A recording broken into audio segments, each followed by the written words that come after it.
You recently raised $50 million for VeeFriends. Can you share or elaborate on something that's coming up with VeeFriends?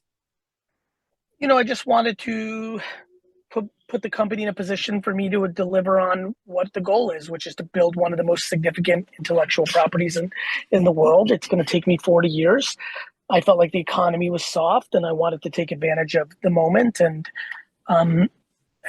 when you get partners like Andreessen Horowitz, it's absurd, and the opportunity presented itself, and I wanted to do the right thing for the organization to allow us to make VCon 2023 better, to continue to hire talent, to make our events business, our creative, our technology. There's so much to do, and so that had a lot to do with it. I love that. Any plans for VeeFriends 3? Not right now. I don't think the market can really bear more supply, and so I'm focused actually on decreasing supply, not increasing supply right now. So that's where my focus is. But for example, I'm positive, 100% positive to say there'll be no Series 3 next year. Gotcha. And speaking of that, so you said decrease in supply. Will you do any buybacks? I think the market is not mature enough where buybacks would be viewed as a good thing. And especially because I'm Gary Vee and I have the means to do it, I think people would look at it cynical. To be very transparent, I wish I could. I believe in the project but not yet. Yeah. What about trading card collection? Compete and Collect was sick. You crushed it. So it's would love to see another one. Yeah, there's going to be more of that. We'll expand on that. Tournaments, new series. Yeah, I'm very focused on making trading cards one of the ways we get the world to fall in love with these characters. Hell yeah. Let's go.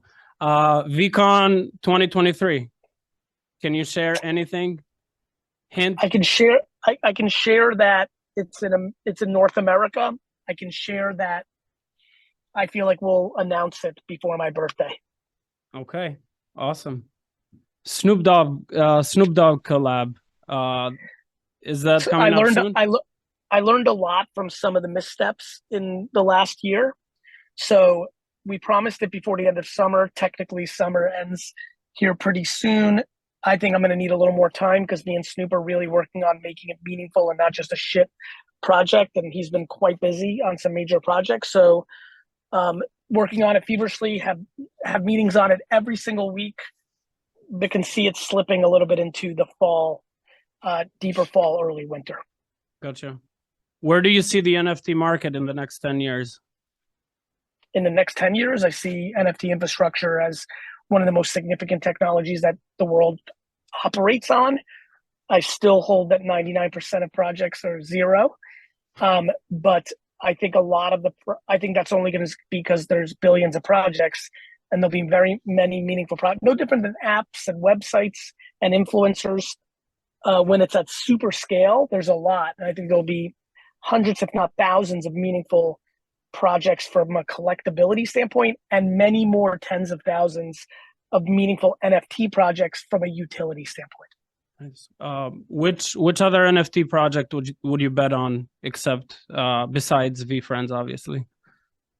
CryptoPunks is my favorite by far because it has history on its side. Same reason I like curio cards.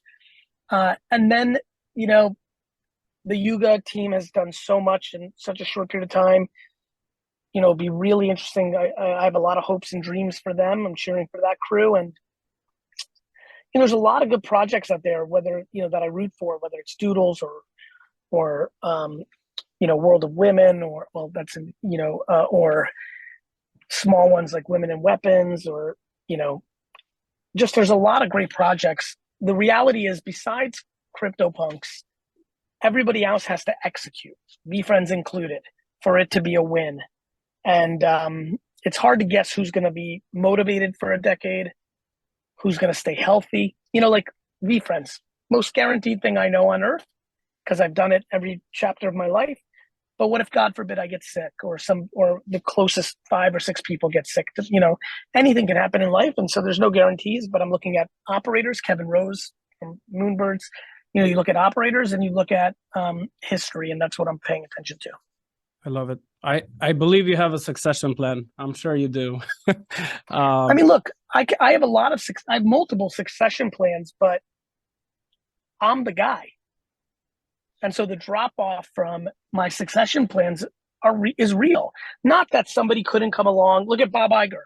I would argue Bob Iger has done as much for Disney as anybody besides Walt Disney, right? True.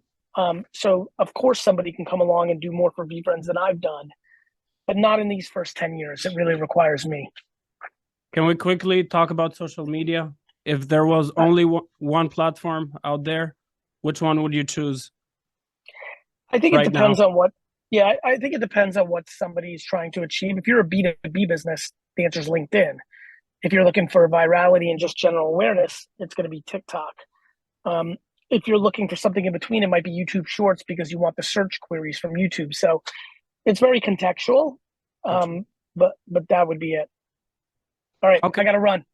Love you, brother. Love you.